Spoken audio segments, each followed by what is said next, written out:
There are a number of objections that people level against belief in God. And one of the more modern ones is the notion that God lies in the gaps. When we don't understand something, we try and explain it away by putting God's name on it. How did something happen? It was God. How does something function? Allahu A'lam, right? Whenever we don't understand something, we simply label it God. Stephen Hawking, when he pushes forward this argument, he gives the analogy of the Vikings and a solar eclipse. When they saw that the sun was being engulfed, that's what it looked like to them, they said, well, it's the wolf god that is eating the sun. And they would smash their shields and their swords and they would shout at the top of their voices to scare him away. And obviously it worked every time, right? Good evidence.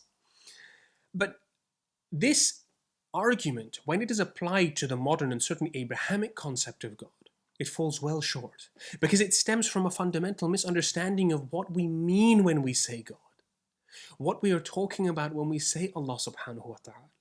That notion of a God of the gaps is a very infantile version of the belief in God.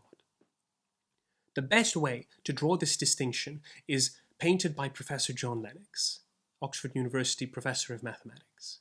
And in his book Gunning for God, he paints the picture of an engine, a car engine. And he says that if you were to believe in a God of the gaps, what you're saying is that God is fully enclosed and contained within the engine. And whatever parts of the engine you don't understand, you label it as God. But the more science advances, the more you understand about it, the less there is space for God until he disappears entirely. That is the God of the gaps. And we abhor that as well, because it is far from any notion of God that we are familiar with. God is not fully contained within the universe. He's not constrained by time and physical laws. Allah subhanahu wa ta'ala is outside of the universe. Allah subhanahu wa ta'ala is the creator of the universe. And as such, Lennox's analogy then goes to the notion of the God that we believe in. And he says that you can't think of God as being within the engine, but rather Allah subhanahu wa ta'ala is the creator of the engine. And as such, as science advances, as we satisfy our thirst and our curiosity for knowledge, the more we understand about the engine, the more we marvel at the designer. The grander the creation, the more skillful the creator.